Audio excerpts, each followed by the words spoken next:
40, 50, 60. Wait, what the hell?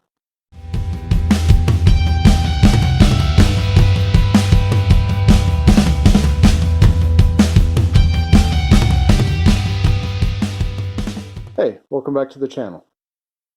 Our mini mill came with metric lead screws, which means that the graduations on the hand wheel go from 62 to 60, 2 1/4, somewhere around there, then back to 0. It's a real pain if you're trying to do movements that are, more than 60 thousandths. So what I've done is I've purchased a kit for this from Little Machine Shop. This kit provides a 20 threads per inch imperial set of lead screws that we can put on, and that gives us new graduations that you can see go from 40 back to 0 at 50. So it's a little bit more sane when you're using it.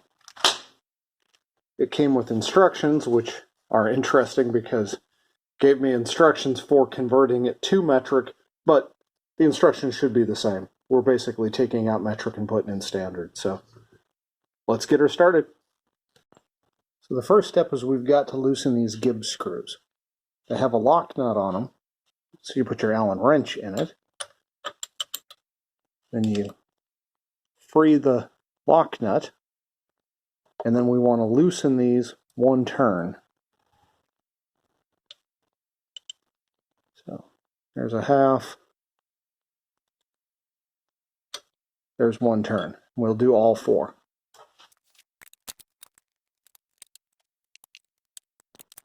Next, we're going to remove this end plate from the left end of the table.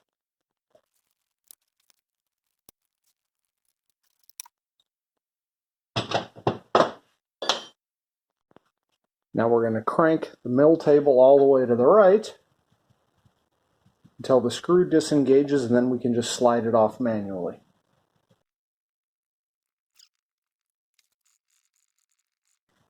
Okay, you can see it's now disengaged.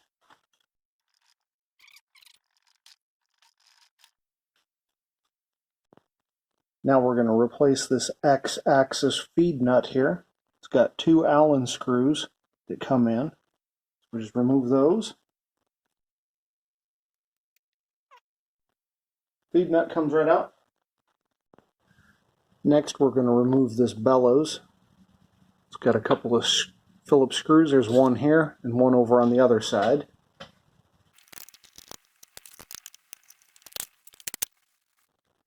Now these bellows are just held in by friction, so this plate just comes completely off. Don't let that concern you. Now we can take these 2 screws out to remove the bellows completely.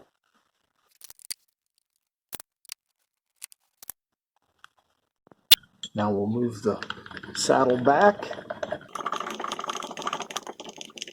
We're going to remove the rear bellows as well.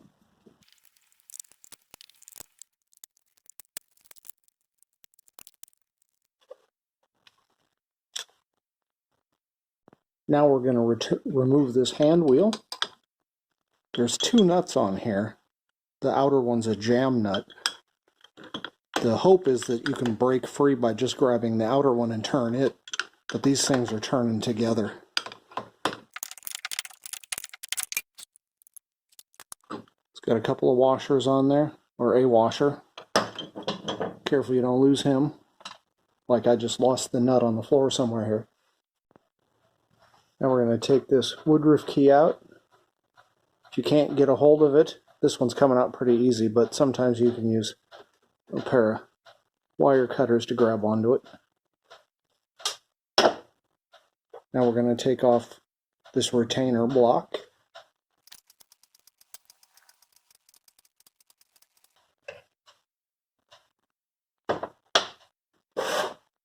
Now we remove the feed screw. It's left-handed thread, so we gotta go reverse here.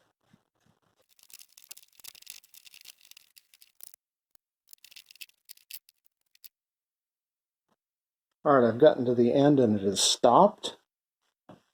I'm not certain why. The instructions don't say anything about it, but on the back of this Y-axis feed screw, there's a screw with a washer to prevent it from spinning all the way out. So you're going to have to take that off before you take it out.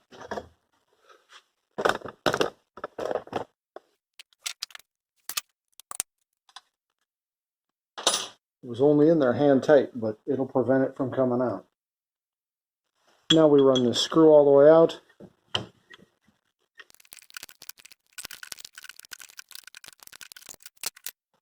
So that comes out. Now we have to get this feed nut out. It's got a hold down screw that's accessed through this hole here.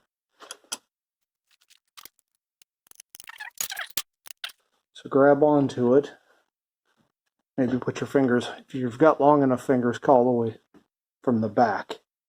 So I've got, my hands are long enough that I can reach all the way underneath that feed nut.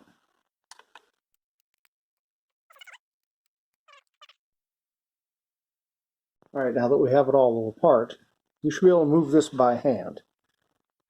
If you can't move it by hand, you need to adjust the Gibbs screws over here in order to loosen it enough that you can. I'm just cleaning any heavy grease or anything out as well while I'm in here. We want it still lubricated, so we don't want to wipe it till it's dry. Just get any heavy stuff off. Alright, now we're going to put the Y-axis back in. We're going to start with the feed nut. It's the taller of the two. First, we want to lubricate it before we put it back in. I'm just using some motor assembly grease because I have it very handy. And the Y-axis feed screw is the shorter of the two that you'll have.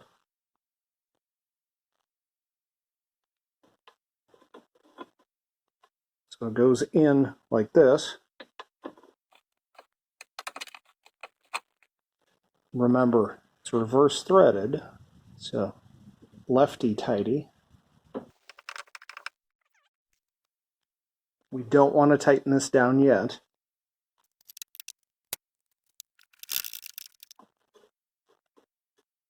Alright, so you can use both feeding it in and pushing the whole thing. If you move the saddle rearward until this is on here, because we want to put the retainer on and get it tightened down. And once we have that in and tight, then we will tighten this guy up.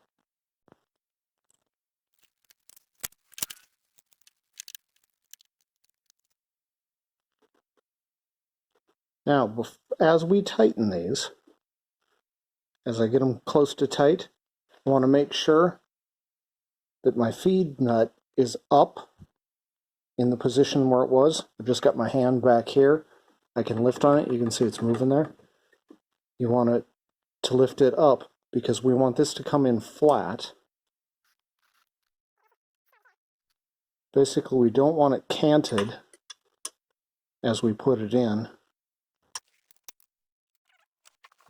And now we can tighten this. Now, this feed nut, it's got, several thousandths of play up and down right now. I'm just going to kind of eyeball halfway between resting on the screw and all the way up. So I'm going to go, what feels like about halfway to try to center that. And then tighten down that nut, or this set screw. Next, we're going to replace the graduated dial on this hand wheel here. We're going to go from this funky 62, it says and a half, but if you look at where that position is, it looks like it's more about 62 and a quarter. We're going to go from that to this, 50 exactly around. Now, You have to be careful when you're doing this, because underneath here is one of these little springs.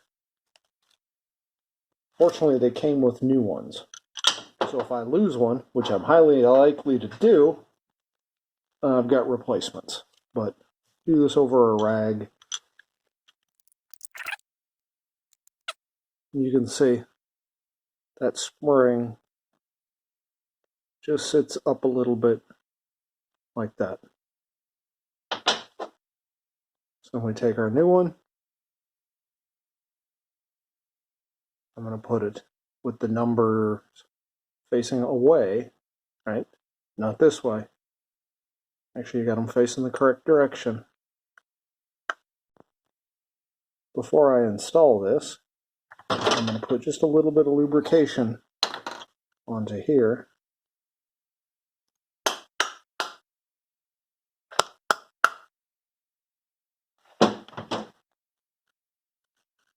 And then it rotates freely once it's on.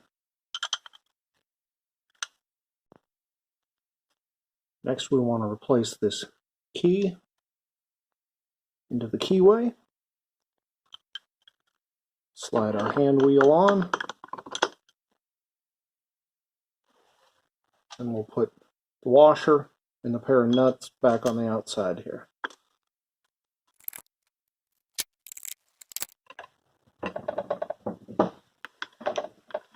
I'm going to run it all the way that direction, lubricate this screw, then bring it back and lubricate the other side. This new screw does not have a provision, it doesn't have a stop at the end, so you can actually run the saddle all the way off the screw if you aren't paying attention.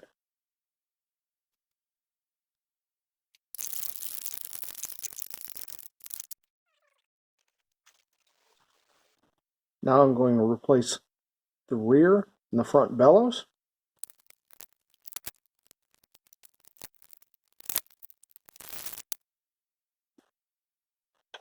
These are the larger screws, and then these are some smaller ones here.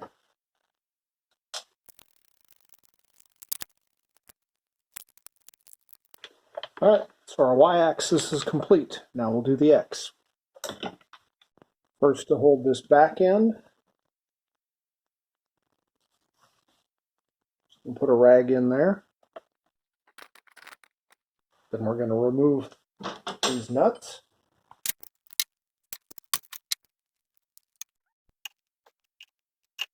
Now we're going to remove this retainer.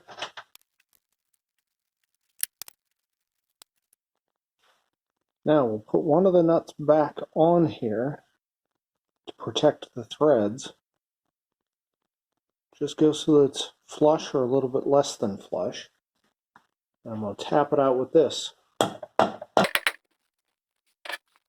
Put something in here. We can take that nut back off. Remove the retainer. We're going to need these bearings again.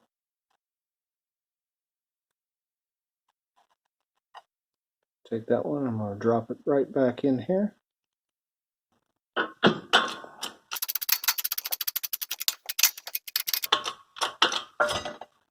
Simple when you have the right tool. I'll just put that race right back in here. Actually, since it had a little bit of lubrication on it, a little bit of lube in there. Drop that on there.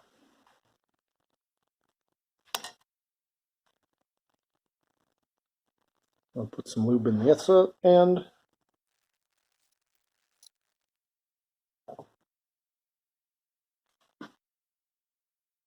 Put the new screw through.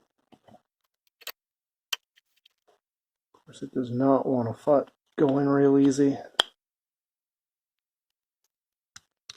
There we go.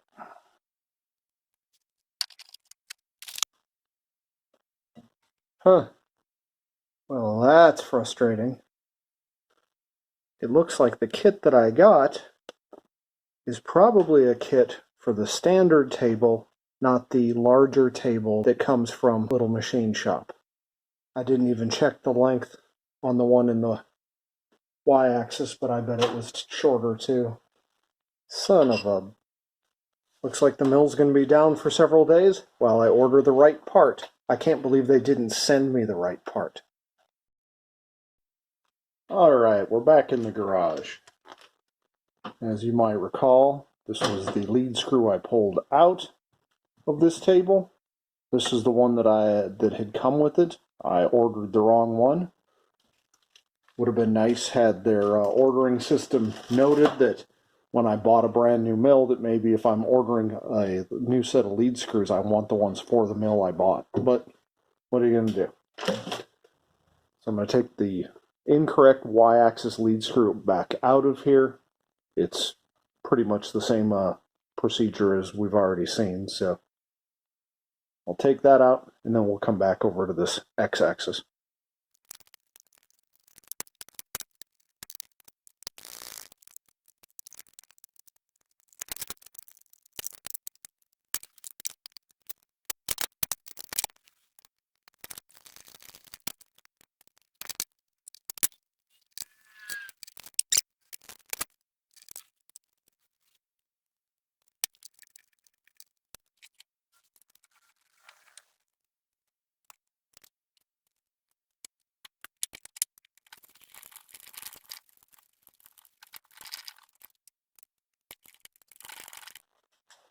This longer lead screw does have a threaded hole in the end, so we can put this stop washer back in.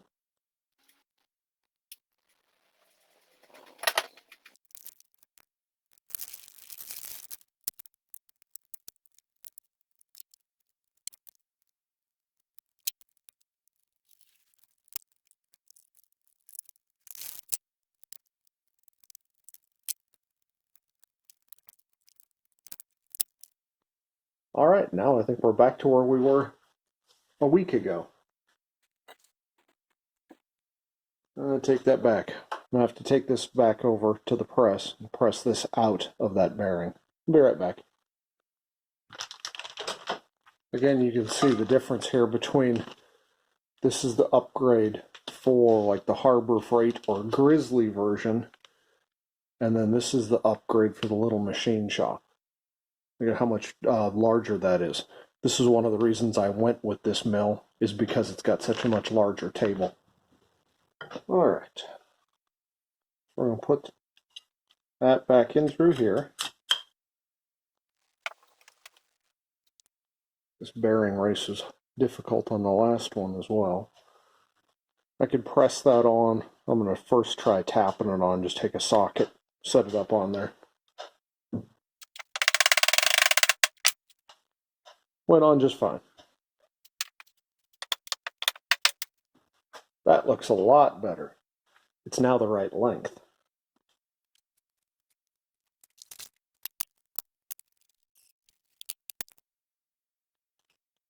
Got to swap this graduated dial still.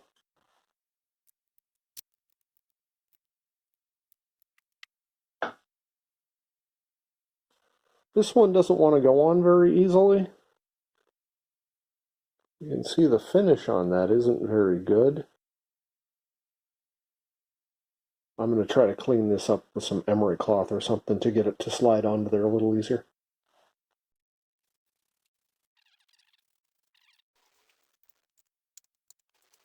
Yeah, that slides on much, much easier now.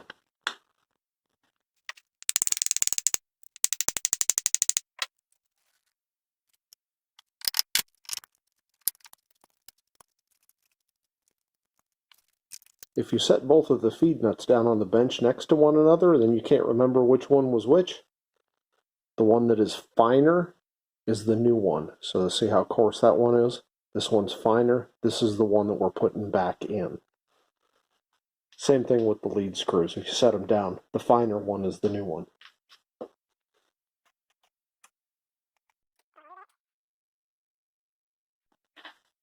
Going to lubricate this feed screw.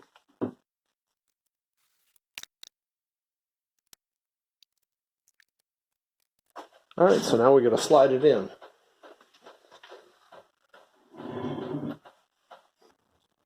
when you go to slide the table in, this bar, it had fallen like this. It needs to be upright like this. And then the table's going to go underneath here. All right, before we start going in, make sure that this is loose, otherwise it'll bind on you.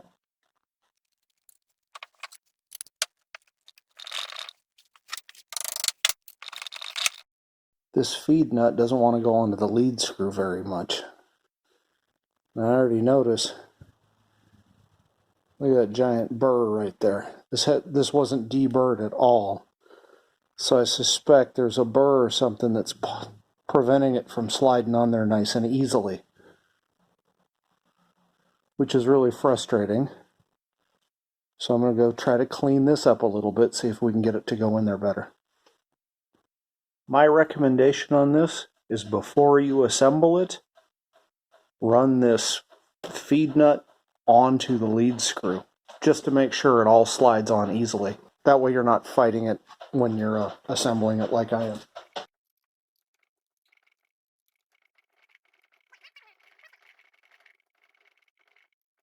Now to hold this locking bar, because it keeps wanting to walk, I'm just going to tighten these by finger for now.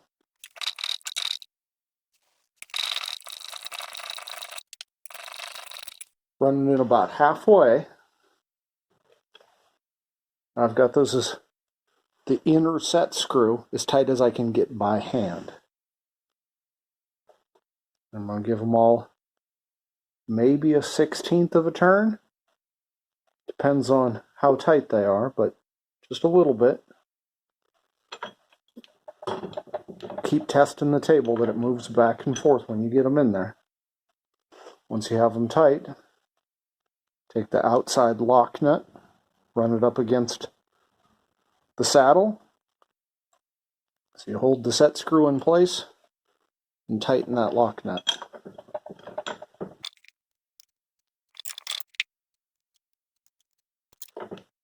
Now we're going to install this on the end here.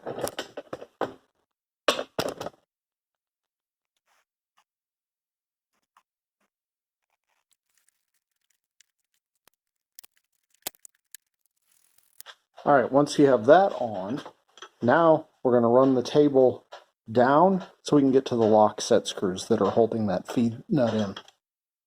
They're a little awkward to get to, but right here we've got 2 set screws that hold that feed nut in place. That doesn't have to be super tight. We just want to keep it from moving around in there. Once you have that locked into place, make sure your table still moves. And there we go. We've now upgraded the scales to be 50 thousandths per rotation on the hand screw. Interestingly, the z-axis already is at an even 60 thousandths per rotation, so there's nothing to do on the z-axis, just the x and y. We've now got this converted. Thanks for watching.